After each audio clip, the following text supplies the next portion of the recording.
உயிரினும் மேலான தமிழ் பெருங்குடி மக்களே, உங்கள் அனைவருக்கும் மேலரசம்பட்டு சண்முகத்தின் பணிவான வணக்கங்கள். அன்பு உறவுகளே, நம்முடைய சேனலை நீங்கள் பார்ப்பது இதுவே முதல் முறையாக இருந்தால் நம்முடைய காணொலிகள் தொடர்ந்து உங்களுக்கு வர வேண்டும் என்றால் உடனே சப்ஸ்கிரைப் செய்து கொள்ளுங்கள். தொடர்ந்து நம்முடைய காணொலி பற்றின உங்களுடைய மேலான கருத்துக்களை கருத்துரை பகுதியிலே தவறாமல் பதிவு செய்யுங்கள். அன்பு உறவுகளே, வாருங்கள் இப்பொழுது காணொலிக்குள்ளே செல்லுவோம். நம்ம நேற்று ஒரு காணொலி போட்டிருந்தோம். 2024 பாராளுமன்ற தேர்தலில் மருத்துவர் ஐயா அவர்கள் பெண்களின் பாதுகாப்பை கருதி 18 வயது பூர்த்தி அடைந்த பெண் குழந்தைகளாக இருந்தாலும் கூட அவர்களுடைய திருமணம் என்பது பெற்றோர்களுடைய சம்மதத்துடன் தான் இருக்க வேண்டும். பெற்றோர்களுடைய ஒப்புதலின்றி திருமணம் செய்து கொண்டால் அந்த திருமணத்தில் வருகின்ற பிரச்சனைகள் பெண்களின் எதிர்கால வாழ்க்கையை சீரழித்துவிடும் என்று சொல்லி அந்த ஒரு காலம் கொடுத்திருந்தாரு அந்த தேர்தல் அறிக்கையில மருத்துவர் ஐயா. பாட்டாளி மக்கள் கட்சியின் தொலைநோக்கு பார்வையை சாமானிய மக்கள் கூட சிந்திக்கிறாங்க. ஆனா விடுதலை சிறுத்தைகள் கட்சியில இருக்கிற எல்லாருமே கதறீங்க. ஏன் உங்களுக்கு மட்டும் அப்படி எரியுது?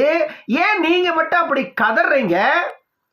மருத்துவர் ஐயா கொடுத்திருக்கின்ற அந்த தேர்தல் அறிக்கையை தமிழ்நாட்டில் இருக்கின்ற ஒட்டுமொத்த மக்களும் அப்படி வரவேற்கிறார்கள். இதுதான் உண்மையான பெண்களின் பாதுகாப்பு இயக்கம் அப்படின்னு வரவேற்கிறார்கள் அந்த அறிக்கையை. மருத்துவர் ஐயா தவறா சொல்லல. பெண்ணுக்கோ பெண் குழந்தைகளுக்கோ எதிரான அறிக்கை இல்லை. அது பெற்றோர்களுக்கு எதிரான அறிக்கை இல்லை, எந்த சமூகத்துக்கு எதிரான அறிக்கை இல்லை, இளைஞர்களுக்கு எதிரான அறிக்கை இல்லை, எதிர்கால தலைமுறைகளுக்கு எதிரான அறிக்கை இல்லை, எந்த மதம் சாதி யாருக்கும் எதிரான அறிக்கை இல்லை. என்ன சொல்றாரு அந்த அறிக்கையில? பொதுவாக எந்த பெண்களாக வேண்டுமென்றாலும் இருக்கட்டும், ஒரு பெண் 18 வயது பூர்த்தி அடைந்தால் அவளுக்கு ஓட்டுரிமை கிடைத்து விடுகிறது. இந்திய தேசத்தின் பிரதமரையே தேர்ந்தெடுக்கின்ற தகுதி அந்த பெண்ணுக்கு நம்ம கொடுத்துறோம். 21 வயது நிரம்பிய ஆண்மகன் திருமணம் செய்து கொள்ளலாம். இது திருமண வயது. அதே ஆண்மகனுக்கு கூட 18 வயது பூர்த்தி அடைந்தால் ஓட்டுரிமை கிடைத்து விடுகிறது. ஆனால் இருவருக்குமே அந்த மெச்சூரிட்டி என்பது இருக்குமா என்பதை நம்ம யோசிக்கணும். 18 வயது நிரம்பிய இளைஞர்களாக இருக்கலாம், 18 வயது இளைஞனை வளர்த்த பெற்றோர்களாக இருக்கலாம், சமூக உறவுகளை வழிநடத்தி கொண்டிருக்கின்ற 50 வயதை கடந்த நம்முடைய முன்னோர்களாக இருக்கலாம். யாராக இருந்தாலும் 18 வயது நிரம்பிய ஒரு பெண்ணுக்கு எல்லா விஷயங்களும் தெரிந்து விடுமா? அவள் எல்லா விஷயங்களிலும் பக்குவப்பட்டு விடுவாளா? இதைத்தான் மருத்துவர் ஐயா அந்த தேர்தல் அறிக்கையில சொல்லியிருக்கிறார். ஒரு பெண்ணுக்கு 18 வயது நிரம்பிவிட்டாலே அவள் அனைத்து விஷயங்களும் அறிந்தவளாக முடியாது.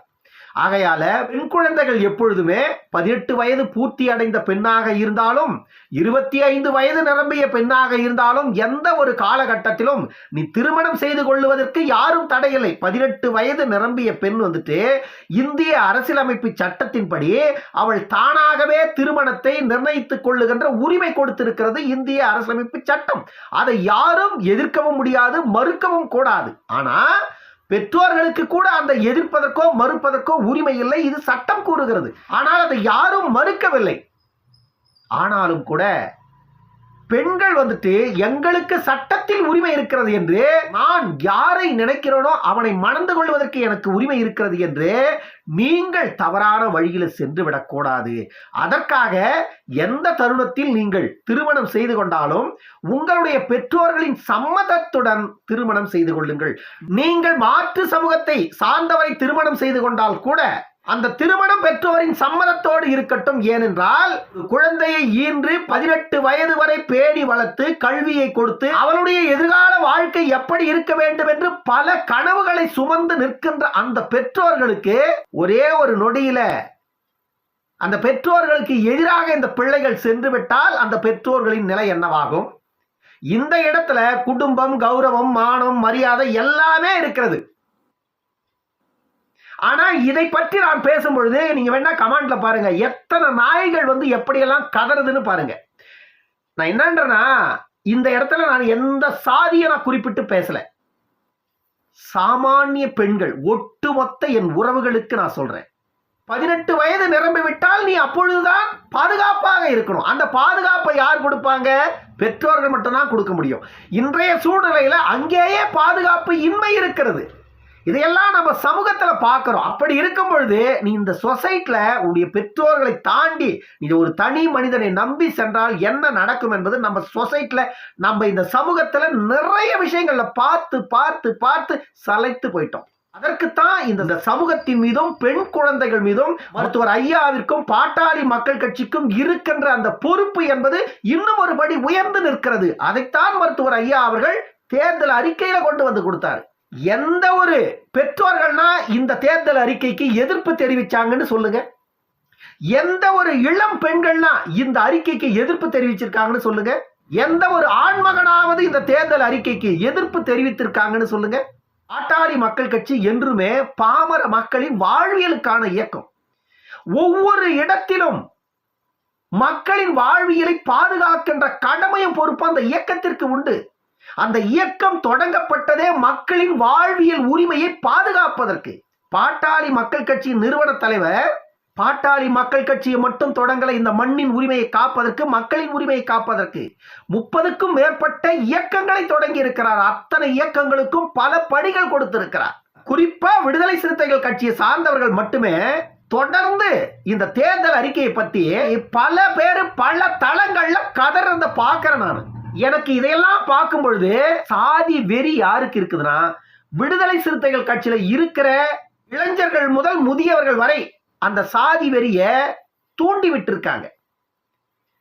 ஏன்னா நான் இதை ஆரம்ப காலங்களில் இந்த அளவிற்கு உற்று நோக்கல.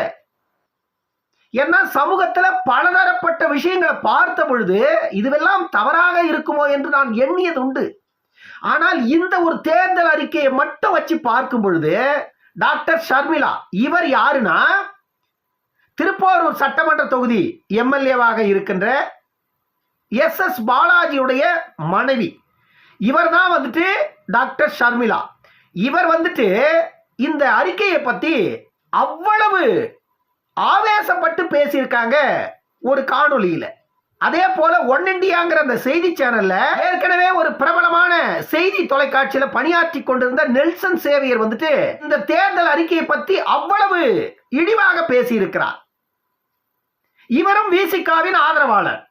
இப்பொழுது விசிகாவினுடைய இளைஞர் அணி செயலாளரோ தலைவரோ அப்படின்னு சொல்லிட்டு ஒருத்தர் திரிஞ்சிட்டு இருக்கிறார், சங்கத்தமிழன் அப்படின்னு சொல்லிட்டு. இந்த சங்கத்தமிழன் இந்த தேர்தல் அறிக்கையை பத்தி அப்படி மூச்சு முட்ட பேசிட்டு இருக்காரு. எனக்கு ஒண்ணுமே புரியல. பெண்களை பாதுகாப்பாக வளர்க்க வேண்டும் என்று சொல்லுவது குற்றமாடா இந்த தேசத்துல? பெண் குழந்தைகளை பாதுகாக்க வேண்டும் என்று சொல்லுவதே குற்றம் அப்படின்னா நாட்டுல எத்தனை அநியாயங்கள் நடக்குது. சமீபத்துல பாண்டிச்சேரியில ஒரு 8 வயது குழந்தைய ஒரு 60 வயது முதியவர் செய்த அநியாயத்தை நம்ம பார்த்தோம் இல்ல?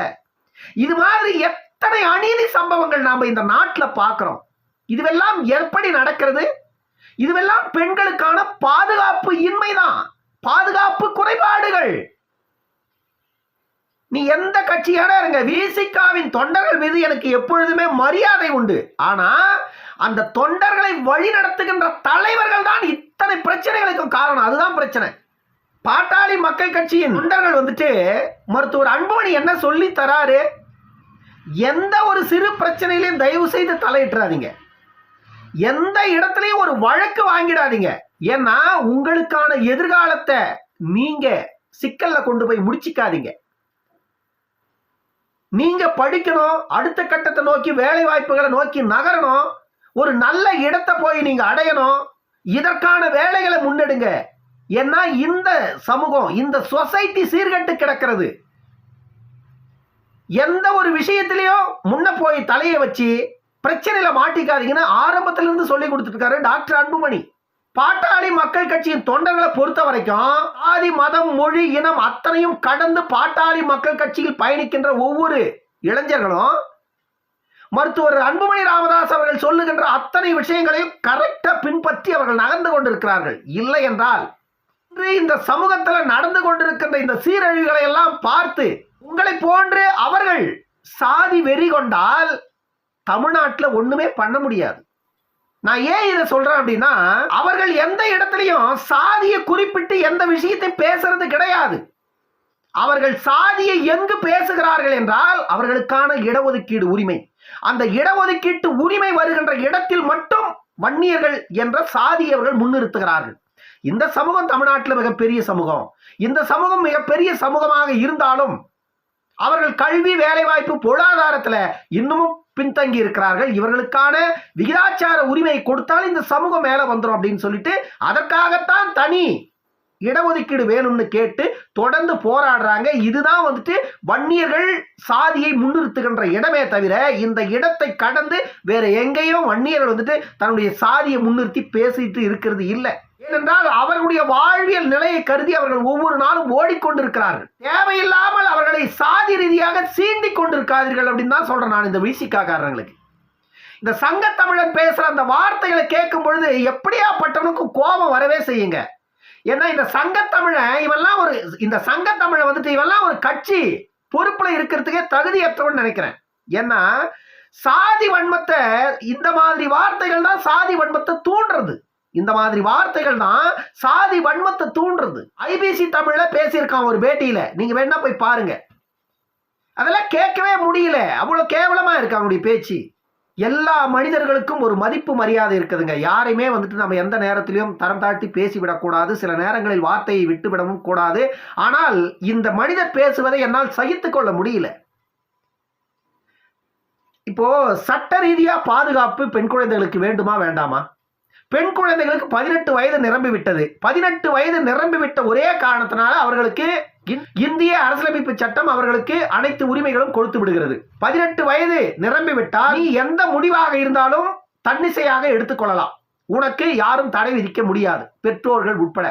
இது அரசியலமைப்பு சட்டம் சொல்லுது. இது பெண்களுக்கு கொடுத்திருக்கின்ற உரிமை. இந்த உரிமை அந்த பெண்களுக்கு இருப்பதாலேயே 18 வயது நிரம்பிய உடனே அந்த பெண் எந்த முடிவு எடுத்தாலும் நம்ம அப்படியே விட்டுற முடியுமா? அப்ப அந்த பெண்களை நெறிப்படுத்த வேண்டிய கடமை யாருடையது? அந்த பெண் குழந்தைகள் செய்கின்ற தவறை இது சரி என்று அவர்களுக்கு புரிய வைத்து அவர்களை நேர்வழிப்படுத்த வேண்டிய கடமை, பொறுப்பு யாருடையது? பெற்றோர்களான நம்முடையது தானே. 18 வயது என்பது 10 பருவ வயது. அந்த வயதுல எந்த பெண்ணுமே தான் என்ன செய்யறோம் அப்படின்னு அவங்களுக்கு தெரியாது, புரியாது. எதை சொன்னாலும் அவங்களுக்கு கோபம் வரும். நீ அட்வைஸ் பண்ணினா அவங்களுக்கு பிடிக்காது.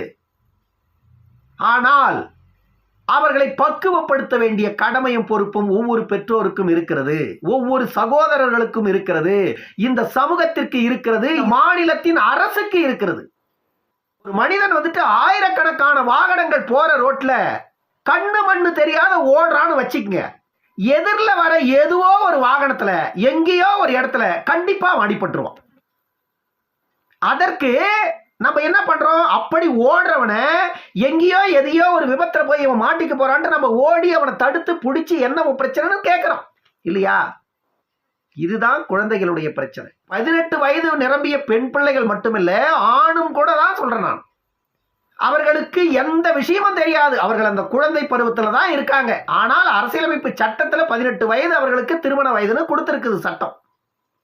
ஆனால் 22, 23 வயதை ஒரு பெண் குழந்தை கடக்கும் பொழுதுதான் ஓரளவிற்கு நம்மை சுற்றி என்ன நடக்கிறது, வாழ்க்கை என்றால் என்ன, அடுத்த கட்டத்தை நோக்கி நகர்வதற்கு நாம் என்ன செய்ய வேண்டும், நாம் இதை செய்தால் சரியாக இருக்குமா, இது தவறாக முடியுமா, இதை நாம் செய்யலாமா கூடாதா, இதை செய்வதற்கு நாம் பெற்றோரை கேட்க வேண்டுமா, பெற்றோருடைய சம்மதம் அவசியமா கூடாதா என்பதையெல்லாம் கூட அறிந்து கொள்ளுகின்ற அந்த பக்குவம் 20, 21, 22 கடக்கும் பொழுதுதான் அந்த பெண் குழந்தைகளுக்கு ஓரளவிற்கு பக்குவப்படுவார்கள். எல்லாம் புரிந்து கொள்ளுகின்ற பக்குவம் பெற்றோர்களுக்கு மட்டும்தான் இருக்கும். அது எல்லா பெற்றோருக்கும் இருக்குமானா அதுவும் வாய்ப்பில்லை. ஒரு சில பொறுப்புள்ள பெற்றோர்களுக்கு இருக்க வாய்ப்பு இருக்கிறது, எல்லோருக்கும் இருக்காது. அப்படி இருக்கின்ற குடும்பத்துக்குள்ளதான் பல பிரச்சனைகள் பிள்ளைகள் சிதறி போய் விடுகிறார்கள். இதுவெல்லாம் நடந்துவிடக் கூடாது என்பதற்காகத்தான் பாட்டாளி மக்கள் கட்சி அந்த அறிக்கையில சொல்லி இருந்தது. இதையெல்லாம் நாங்கள் வலியுறுத்துவோம். இந்திய அரசியலமைப்பு சட்டத்தில் இதையெல்லாம் சரி செய்ய வேண்டிய ஒரு அவசியம் இருக்கிறதுன்னு சொல்லி இருந்தார் மருத்துவர் ஐயா. தமிழ்நாட்டில் இந்த அறிக்கையை, தமிழ்நாட்டை பொறுத்த வரைக்கும் இந்த அறிக்கையை 100 விழுக்காடு அனைத்து மக்களும் ஏற்றுக்கொள்ளுகின்ற ஒரு அறிக்கையை விசிகாவை சார்ந்தவர்கள் மட்டும் ஏன் இந்த அறிக்கையை கண்டு இப்படி கதறீங்க? இந்த அறிக்கையை கண்டு நீங்கள் கதற வேண்டிய அவசியம் என்ன சொல்லுங்க? சாதி சாதி சாதின்னு நீங்க தான் சாதி வெறியேறி அலைஞ்சிட்டு இருக்கீங்களே தவிர மருத்துவர் ஐயாவோ பாட்டாளி மக்கள் கட்சியை சார்ந்தவர்களோ இல்லை. எல்லாம் பார்க்கும் பொழுதுதான் உங்களுடைய உண்மை முகங்களே தெரியுது. ஒவ்வொரு தனி மனிதருக்கும் அவர்களுடைய சமூகம் என்பது மிக உயர்ந்தது. பெற்றோர்களுக்கு முந்தையது சமூகம். ஏன்னா பெற்றோரே அந்த சமூகத்தை சார்ந்துதான் வராங்க. அப்ப பெற்றோருக்கு முந்தையது அந்த சமூகம் போது, பெற்றோருக்கு முந்தையது அவருடைய குடி அப்படின்னும் போது, பெற்றோர்களுக்கு முந்தையது அவருடைய சாதி அப்படின்னு சொல்லும் பொழுது, அதை விட்டுட்டு நீ வெளியே வந்துரு அப்படின்னு சொன்னா ஏன் வரணும்னு கேட்கிறேன். நான் ஏன் வரணும் வெளியே? இப்போ நான் ஒரு பெற்றோருக்கு மகனா பிறந்துட்டேன். உங்க பெற்றோர் வந்துட்டு தவறானவங்க, அவங்கள விட்டுட்டு நீ வெளியே வந்துரு அப்படின்னு சொன்னா யாரு வந்துருவா? என்னுடைய பெற்றோர்கள் தவறானவங்களா இருந்தாலும் அவர்களுடன் வாழ வேண்டிய கடமை எனக்கு இருக்கிறது. இந்த உலகத்தை எனக்கு காட்டியவர்கள் அவர்கள் தானே. நீ பிறந்த இந்த சாதி தவறானதுன்னு நீ எப்படி சொல்ல முடியும்? என்னுடைய சாதி தவறானதுன்னு உன்னால எப்படி சொல்ல முடியும்? எனக்குன்னு சில அடையாளங்கள் இருக்கிறது. அந்த அடையாளங்களை இழக்கணும்னு நீ என்ன எனக்கு சொல்றது?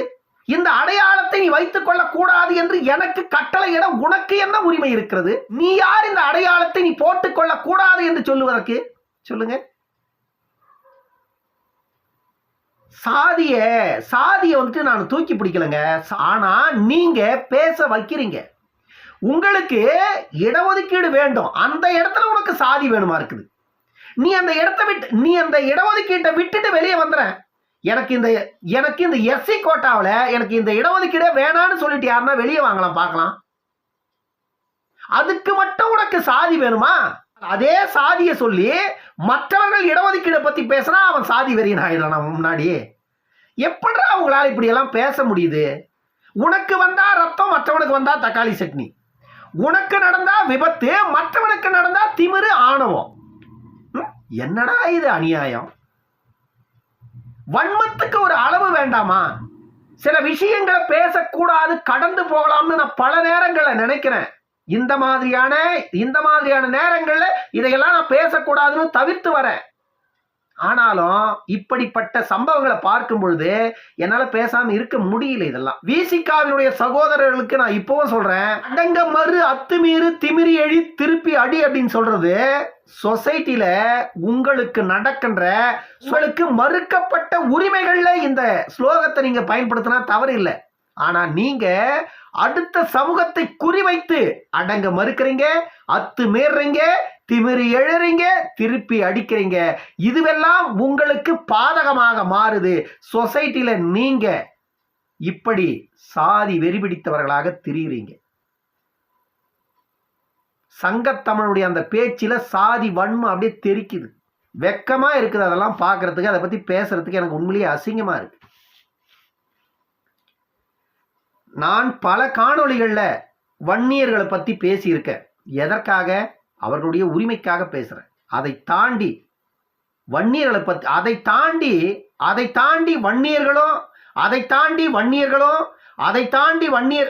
தாண்டி வன்னியர்கள் வேற எந்த இடத்துலையும் தங்களுடைய சாதி பெருமையை தூக்கி தோல் மேலே போட்டுக்கிட்டு ஆஹா ஓஹோன்னு யாரும் சுத்திக்கிட்டு இல்லை.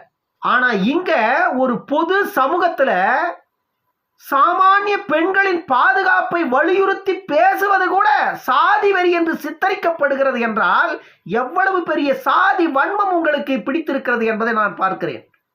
எவ்வளவு பெரிய சாதி வன்மம் உங்களோடு ஒட்டி கொண்டிருக்கிறது என்பதை பார்க்கும் பொழுது இந்த அளவிற்கு உங்களை திசை திருப்பியது உங்க தலைவன் தான், வேற யாருமே இல்லை. வந்துட்டு புரட்சி தமிழர் தேசிய தலைவர் சனநாயகவாதி. எப்பா தாங்க முடியல. இன்னொரு காணொளியில் சந்திக்கும் வரை உங்களிடமிருந்து விடைபெற்றுக் கொள்வது மேலரசம்பட்டு சண்முகம். நன்றி, வணக்கம் அன்பு உறவுகளே.